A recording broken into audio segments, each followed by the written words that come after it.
Hello.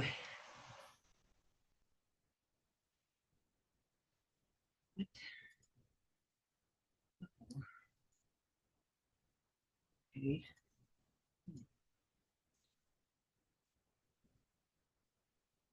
Well, that's interesting. There we go. Always something. Okay. Well, here we are. This is the Zodiac, the wheel of life, the Zodiac around the wheel. So here's the solar system is the medicine wheel of the Great Spirit. Now, what do we mean by the solar system? Well, a solar system is the sun and the system around the sun, right? So mostly what our solar system is our planets. But at the outer edge of this medicine wheel is a circle of fixed stars, which is called the zodiac. These stars are seen as a band encircling the Earth at the equator. And that was that picture that I put up. Did you see that on the Facebook Messenger page of the zodiac around the sun? Here's in the middle, and then the Earth, it has a ring in the center, and then these constellations are in the circle around that. So in an article from National Geographic, it was shown how precisely the ancient medicine people calculated the movement and position of the stars. And this talks about the Moose Mountain Medicine Lodge. That picture also is on the messenger. Early prospectors first found the strange structure high in Wyoming's Bighorn Mountains, an elaborate pattern traced out in stone on a flat shoulder near the top of a 10,000-foot mountain. It resembled a large 28-spoke wheel. Now, why do you suppose 28 spokes? What has 28? 28 days in a lunar Days. month. That in a lunar month, yes, absolutely, in a lunar month. So that's what it is the 28 spokes of the moon cycle. 80 feet across with 6 rock piles or cairns evenly spaced around the rim. The pattern of the Bighorn Medicine Wheel resembled the floor plan of a Cheyenne Medicine Lodge, a temporary wooden structure built for the traditional Sundance ceremony. The most interesting medicine wheel of all lies atop Moose Mountain in the low rolling hills of southern Saskatchewan. Legends tie it to the sun and the sky. A large central cairn, typical of all the Canadian wheels, is at the middle of 5 long spokes. At the end of each, as at the Bighorn wheel, is another cairn. Their positions match like fingerprints the cairns of the Bighorn wheel. At the end of the longest spoke, the largest and most prominent cairn lines up with the hub to match the direction of the sunrise at summer solstice. Other cairns, just as at the Bighorn wheel, mark where Aldebaran in Taurus, Rigel in Orion, and Sirius in Canis Major rose. If we presume that the Moose Mountain wheel had been built about 1,700 years ago, the alignments were nearly perfect. At that time, about 300 AD, Aldebaran would have served as a perfect harbinger of the summer solstice at this site. So isn't that interesting how closely they had figured this all out way back then? In studying the band of stars at the edge of the great medicine wheel, the medicine people saw patterns which divided the stars into 12 definite groupings. Now, this part just boggles my mind every time I read this part of the thing. Is like, how in the world did they figure this out? They also found that there are 12 distinctive general groupings of humans into types, and that they could correlate the characteristics of these types with the 12 groups of stars. The symbols and their meanings developed to express their growing understanding. Now, we have legends that say that that these things came from it in the beginning of after the destruction.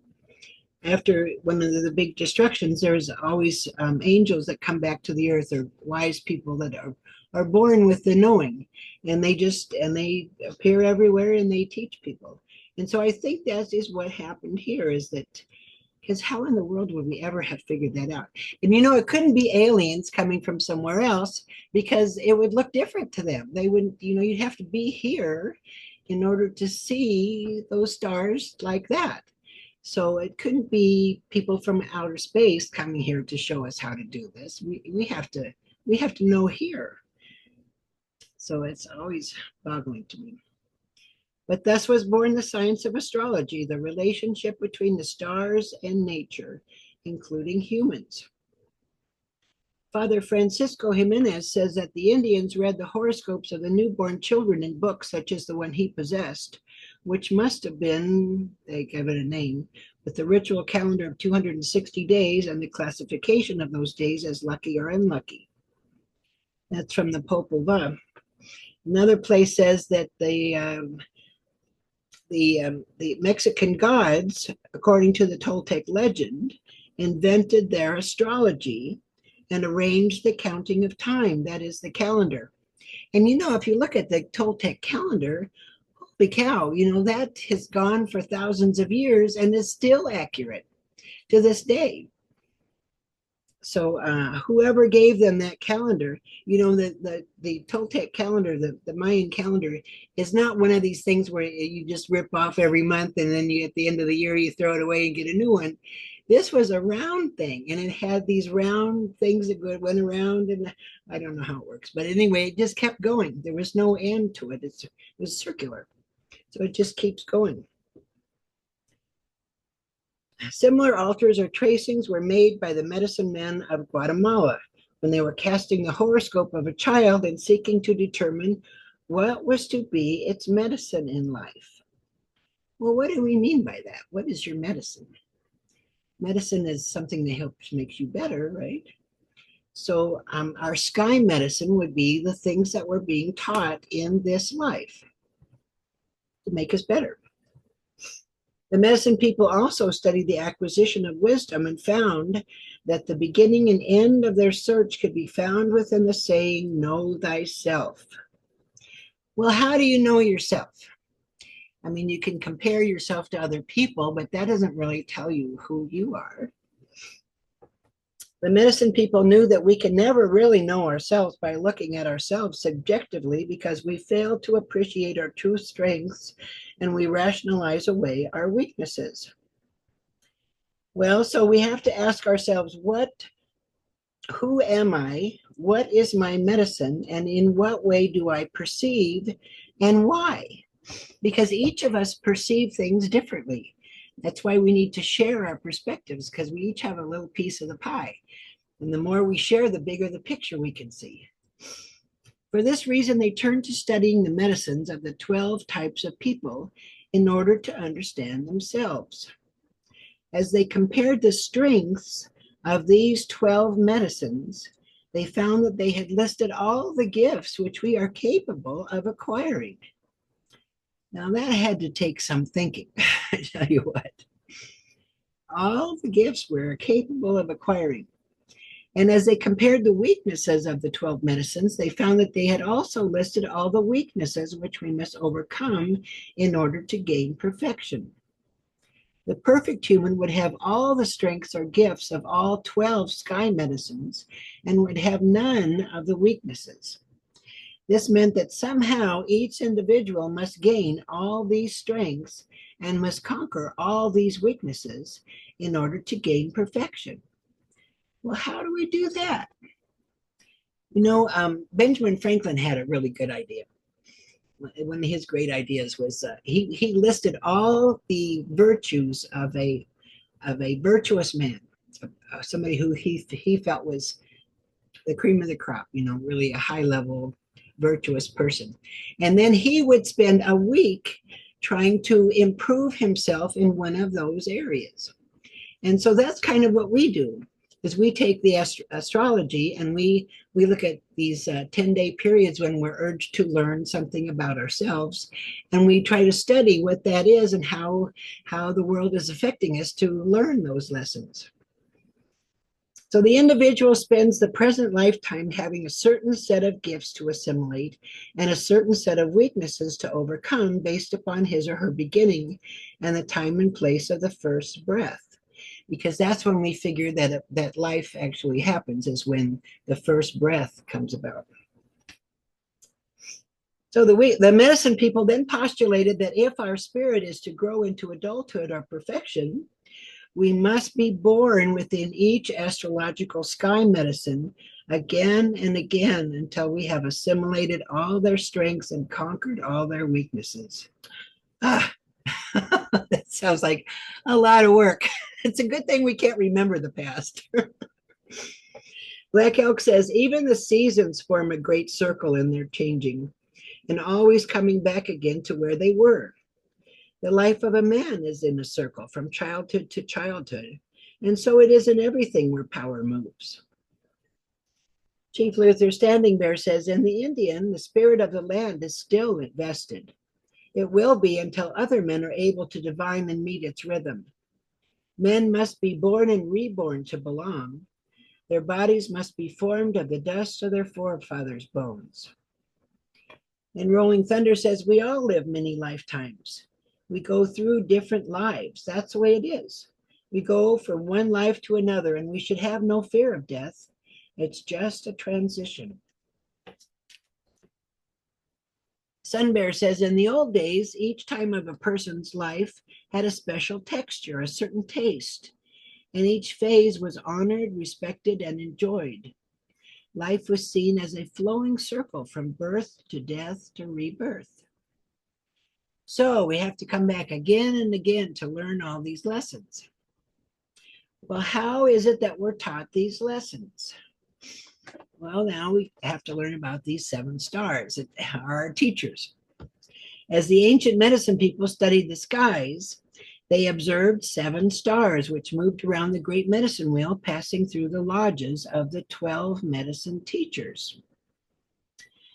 The Cherokees paid a kind of veneration to the morning star, says E.G. Squire, but actually each of the planets have their own personality. As we study them, you'll see that they're quite different. James Mooney says there are different opinions about the stars. Some say they are balls of light, others say they are human, but most people say they are living creatures covered with luminous fur or feathers. So do you really think that's really so different? You know, they say these different things about them, but they have personality, so they're kind of human. You know, they have what we would call, you know, human qualities, human traits sometimes. But they are living creatures, yes. Luminous fur or feathers, well, they certainly look bright, you know. So balls of light, yes, that's what they look like. They kind of, all these different explanations or descriptions are all the same. Eli taught that the planets are living beings high on the tree of life. He called 7 of these Mercury, Venus, Mars, Jupiter, Saturn, Uranus, and Neptune. These are the 7 stars. He also taught that the personalities or thoughts of these 7 stars as they pass through our medicine wheel influence the events in our lives. So let's see, when you're in a room all by yourself, you know, you just, it feels fine.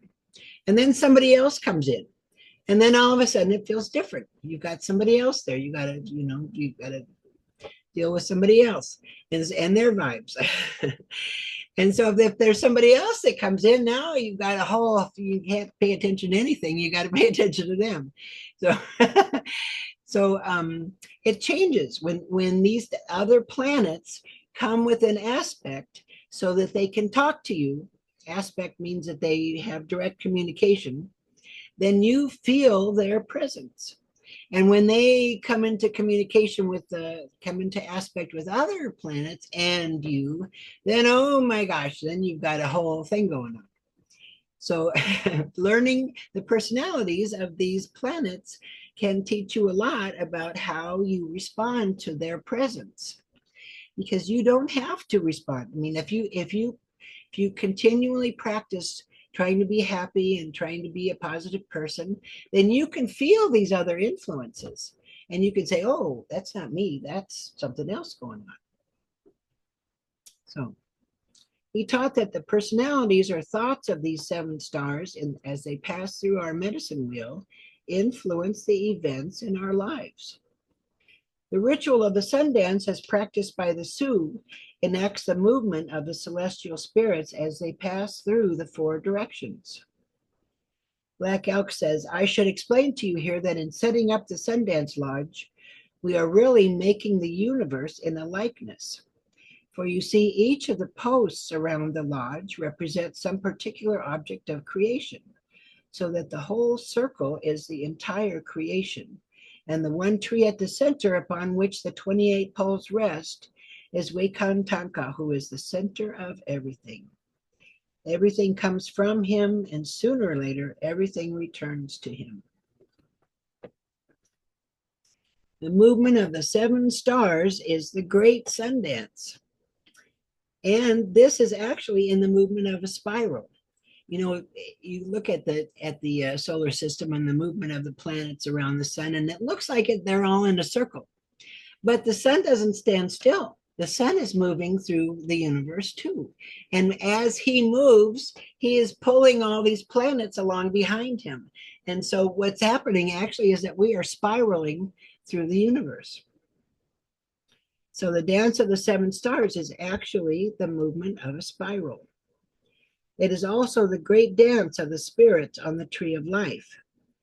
As the ancient medicine people studied further into the 12 sky medicines, they found that there were 7 distinct levels of culture or evolvement within each one, ranging from the brute level to the highest cultural level known to people. So what is the range of personalities in here we're talking about? What is a brute level person like? Can you imagine a brute level person? You know, I worked in a domestic violence shelter for 9 years. And I bet you I could tell you what a low level person looks like. You know, let's see, what do they look like? What do they try to impose their will upon you. They don't let you be who you are. They what else do they do? I mean, I'm sure you know some of these people. What do you think they do? What's a low level person like? What do you imagine? Melissa, can you give me some examples?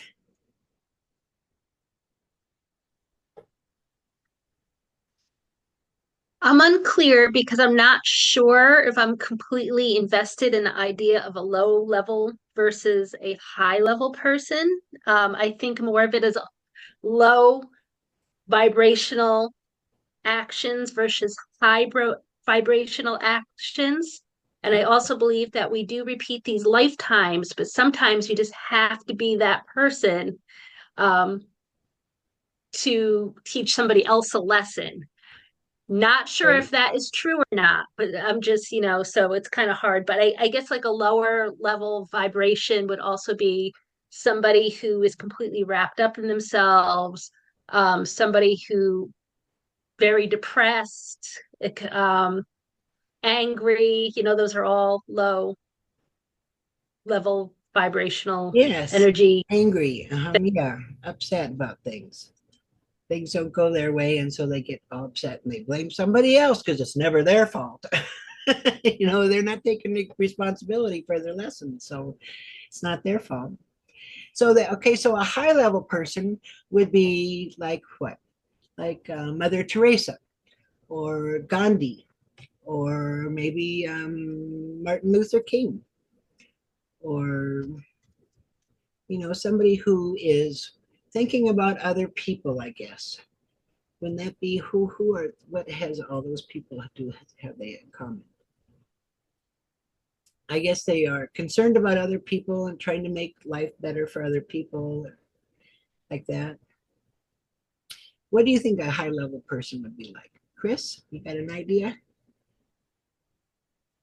Well, a high level person or a high vibrational level person would be somebody that, like you said, cares for others and tries to help um, get rid of suffering or help those that are suffering to not suffer as much. Somebody that, Okay. you know, Yes. Okay, that's good. Well, so this says that there's 7 distinct levels between those two extremes. They observe that an individual spirit must experience and acquire the strengths of all 12 astrological sky medicines at the first level, traveling all the way around the circle before it can reach the second cultural level of human existence. The spirit then must begin again to experience all the medicines from this new, slightly higher perspective.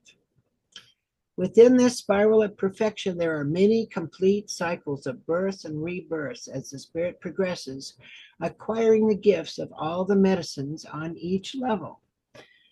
Oh my goodness. So there's 12 signs, and now there's 7 levels on each sign. What is that? That's like 80 lifetimes if you do everything perfect.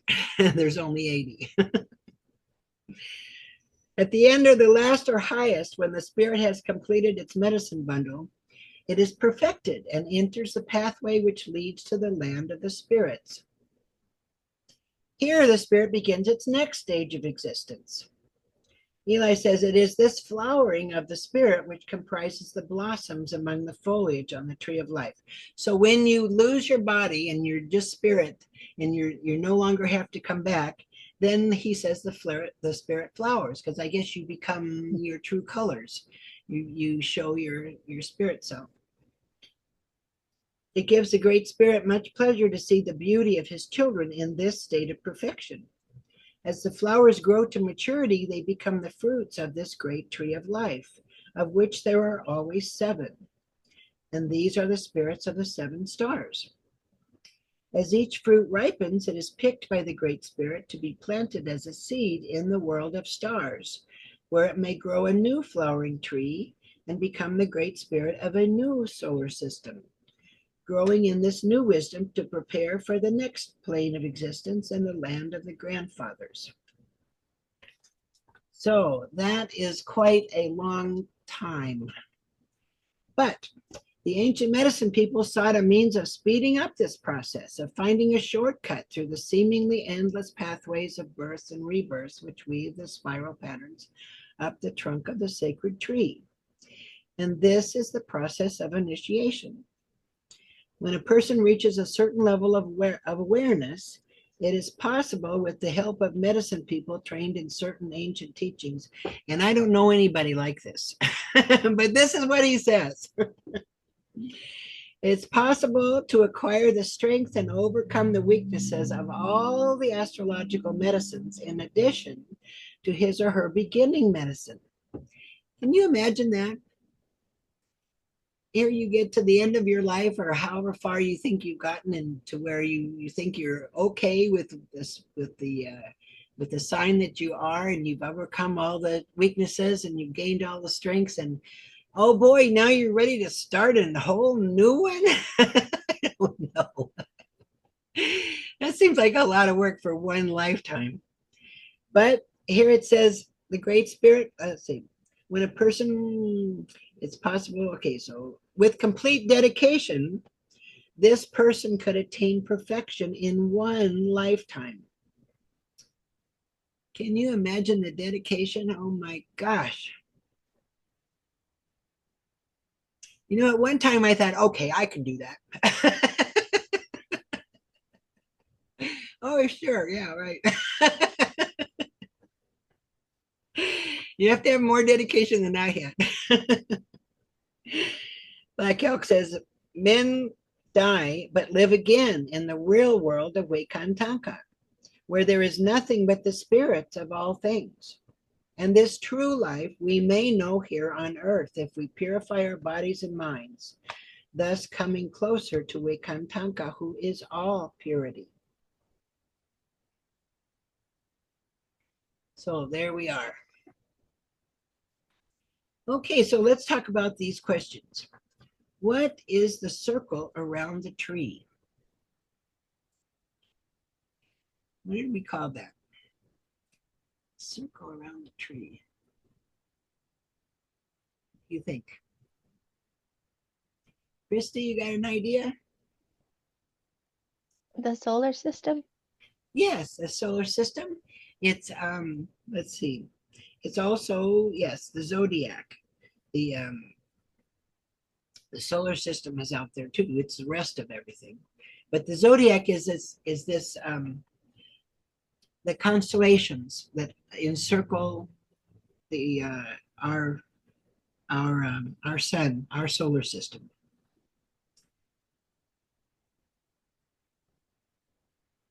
Let's see. Here it says on page 1, the quotation from National Geographic states that the most interesting medicine wheel of all lies atop Moose Mountain in the low rolling hills of southern Saskatchewan. Legends tie it to the sun and sky. Can you explain the relationship between this wheel and the sun and sky? Christy Bishop, you want to try that one?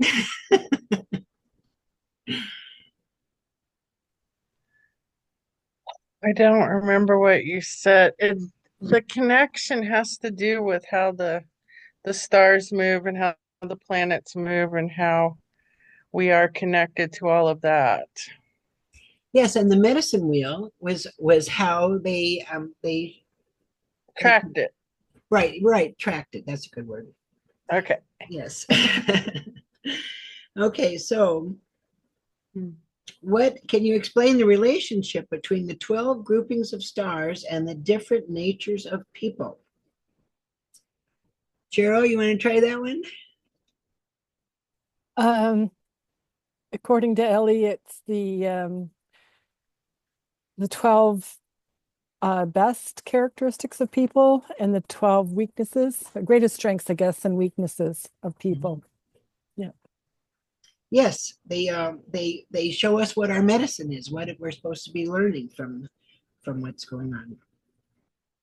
And that's what do we mean when we speak of each of us having our own personal medicine? Well, that's what we're learning in this life. That's our curriculum. That's what we've come to learn. In fact, as you try to acquire the strengths, you will find that just trying to improve those strengths will help you overcome those weaknesses, because they're like both ends of the same thing. So once you acquire the strengths, you overcome the weaknesses. So what do we call the entire grouping of medicine teachers in the sky?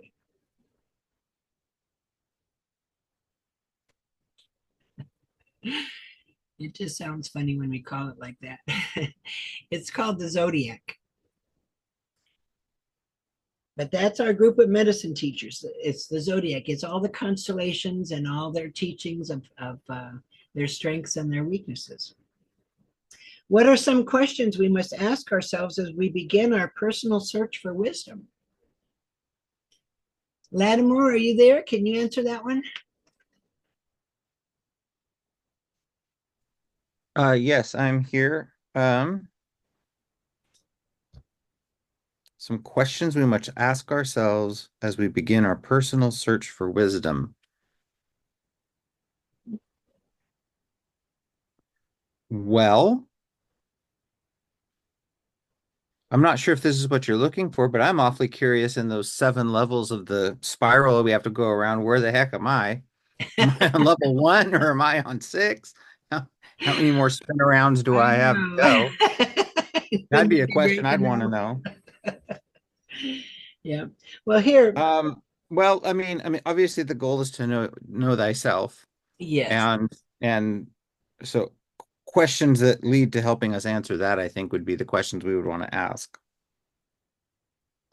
Yes. Well, here, Hemiosis Storm says, we must ask ourselves, who am I? What is my medicine? In what way do I perceive? And why is that? Mhm. which is really interesting because we all look at things a little bit differently. Okay, so what's the next one?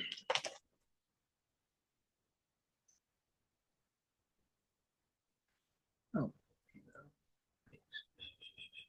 Why is it that one cannot see oneself objectively? We like to rationalize away our weaknesses. That's right. That's why we need a tribe around us to show us in our mirror or in their mirror what it is that we have to make better. Well, yes, we can see that in the mirrors that in the reflection of the world around us. But actually, we can do something better and just look at our at the strengths and weaknesses of our sign. Let's see, what was the question here? I forgot what I asked you. Oh, why can't we see ourselves subjectively? Because we, like you said, we fail to appreciate our strengths and we rationalize our way our weaknesses. So what do we have to do in order to see who we are? What would give the truer picture? Discussing yourself as an individual compared with others, or judging as compared to the group of strengths and weaknesses of your medicine teacher? Sue, are you there?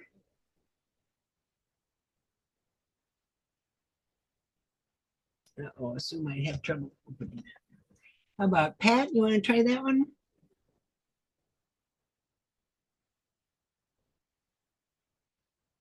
What would give the truer picture? Judging yourself as an individual compared with others, or judging as compared to the group of strengths and weaknesses of your medicine teacher? Well, judging ourselves according to our medicine teaching, judging ourselves according to others, never really gives us a very accurate picture. Right. Yes, because we don't know where they're coming from. We don't know what they've learned before or where they're going, and so how can we judge compared to somebody else? We have to judge ourselves by the true strengths of our particular sign. Where do we measure? How do we measure up? So that's we just have to decide that ourselves. So how are our spirits perfected?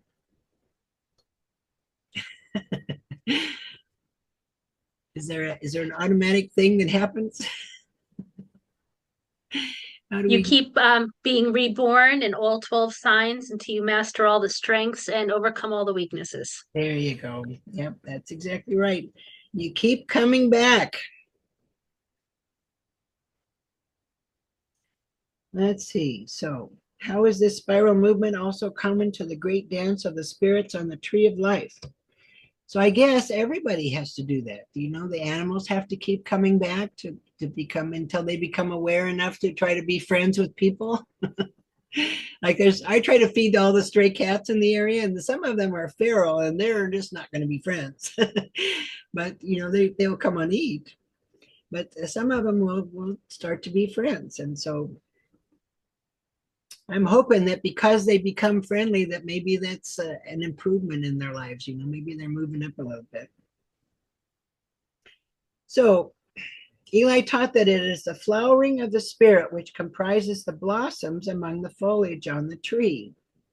According to this vision, when is it that the spirit flowers? Let's see. Melissa, you want to try that one? When does the spirit flower? At the top, when you hit the higher degree, as you go higher on the tree.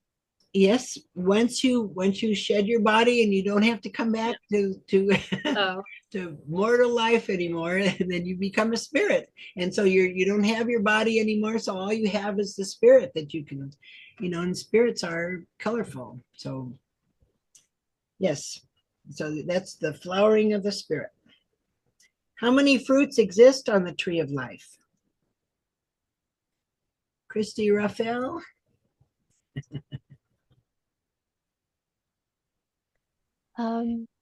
There's 8. Everything seems to be about Well, there's 7 stars. 7. Because Yeah. you know, because the earth has got mom here.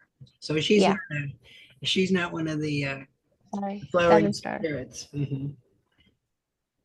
And so these relate to the 7 stars just like that. They are the fruits. They have not only blossomed, but they're trying to grow fruit, and so they're babysitting. That's what they're doing out there. Is they're babysitting, little life forms, and so they're learning to be mom to these little life forms. So let's see. We talked about the different levels of people. How might these different levels affect one's depth of perception? You suppose they see things differently? They see the depth of things differently? These 7 different levels of people? It would seem. Yeah, absolutely. I think, depending on what level of awareness that you live in, if you're in those lower worlds, so to speak, they have a very different perspective and perception and have created a completely different reality because it's based in fear, anger, resentment, like those lower vibrational frequencies. But somebody who operates in joy, love, compassion, peace, they have a completely different level of awareness and have created a different reality. And because they vibrate there, like they have a different perspective. They can see from a higher looking down, kind of into the lower where you just have Yes, a perception that's and a great. clarity. Yeah. That's great. That's very good. Okay, so there's more to this. There's a whole nother thing. There's this practical exercise, seeking the lessons of your medicine teacher. Eli taught that when a baby takes his or her first breath, a particular magnetic electrical charge permeates every cell of the body. I guess that's why they cry, huh? The first magnetic imprint will be unique for every moment in time, at every place on earth, since all of creation is constantly in motion. Therefore, every person is born with a singularly unique astrological pattern. The effects of time's changing patterns have much to do with our thoughts, attitudes, and feelings, as well as the circumstances we draw to ourselves by our thoughts and desires. The astrological medicine wheel is a map of the sky for the time and place of our birth. Symbols used include those for the Sun, Moon, Mercury, Venus, Mars, Jupiter, Saturn, Uranus, and Neptune, positioned as they would have been if we stood at the baby's beginning time and place facing south, because all these constellations are because we're in the northern hemisphere, all the constellations are towards the south because they circle the earth at the equator. We have to look south to see them. Your astrological medicine wheel offers a picture of the magnetic electrical forces at work in your life. In order to be happy, it is essential that your life decisions harmonize with the teachings and gifts indicated by your individual medicine wheel. Although there are many subtle and not so subtle energy forces at work, the strongest influence you have is that of the medicine teacher that dwells in the lodge of the sun, that the sun was in or in front of at the time of your birth. So that's what they call your sun sign. To help you personalize this teaching, we've included in this lesson a drawing of the 12 medicine teachers, as described by Eli. They are numbered counterclockwise around the wheel, starting with Aries. Although the sheep may not be necessarily in the number 1 position in your own personal astrological wheel, sheep heralds new beginnings and is therefore a good place to begin counting around this teaching wheel. Eli's glyphs are drawn around the outside of the wheel, with the European counterparts on the inside. Below the wheel is the table of the time of the sun's passage through each of these medicine lodges.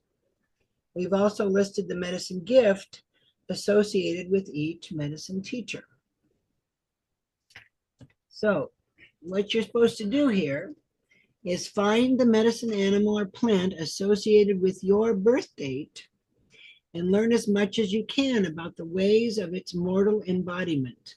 its male and female aspects, family life, hunting methods, food requirements and desires, the home it builds and the role it plays within its related family of beings. How does it exist in the wild, in captivity, in a dependent state with humans, and so on? Write a brief summary of what you've learned, because this is who you are. This is how you began, in a way. Now use your imagination to attempt to tie together the gift of your medicine teacher to the mortal embodiment of its life. For instance, how does the cooperation between horse and archer show us how to attain the fulfillment of our aspirations? You see over here, the horse and archers, November 23rd to December 21st.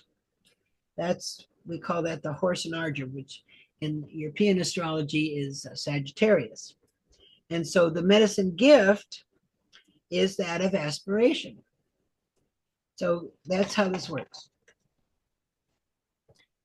And another example is, what does corn teach us about service if you're a Virgo? How do the eagles hunt for prey and the bugs nest building show us the value of working for our desires if you're a Scorpio? So use your imagination to relate what you've learned about your medicine teacher and its gift to your own life, and think about how your life parallels these ways and how it does not. Take your time with this practical exercise. We hope that this study will help you to perceive your own most harmonious path through life, your path of good medicine. And then in the magical lessons, we study each month as it comes up, because every month is influencing you to learn the lessons of that month. And so we study the strengths and the weaknesses as we go through the time and it's trying to affect us, so we can see how it's affecting us. But until then, it's good to study the animal that's associated with your sun sign. So did everybody figure out which one is yours? We have any Aries in this group? Aries or Buffalo? I'm a Buffalo. Speaking of Zodiac, happy birthday, belated birthday, dear Taurus, Buffalo. Yes, that's right. Thank you. I appreciate that. So each one of these things has a medicine gift. And this is one way of looking at it. We will look at the rest of them when we get into the magical lessons, because it's quite a deep study and it takes forever. There's so much to learn about it. You know, astrology, I knew this one guy that I couldn't believe it. He says everything is astrological. He was really into it. He cast a chart at the beginning of a football game, and he could tell me what was going to happen in each quarter. I was like, how do you know that? I don't know. I don't know it that well. But I've studied it enough to be able to feel when the planets are affecting me. And I know that it's not me, it's something else.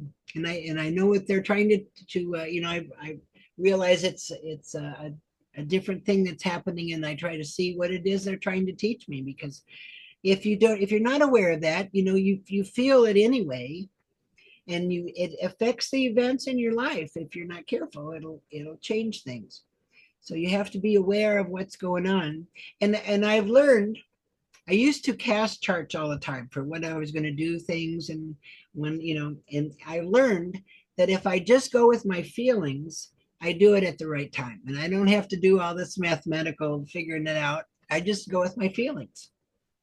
And that works just great. So it's a good thing to know this astrological stuff, because it plays a big important part in our lives, and we don't realize how much the planets affect us. It's crazy. But that's how we learn. They make us want to think a certain way or do a certain thing, and then we have a choice to make. Are we going to do that or not? So Do you have any questions about the Zodiac, the medicine wheel of the Zodiac? Well, thank you very much for coming on. I have to tell you about this next one. Lesson 6 is the best one. It's the one about the world of spirits, and so we all get to share our ghost stories. So we can talk about if you've ever had an encounter with ghosts, or if you've ever visited a haunted house, or if you had a cousin that came back to visit you, or something. We'll talk about all that stuff. That's the most fun. So I will see you next time. Bye, everybody. Thanks so much. Hi, Welcome. Thank you. Bye.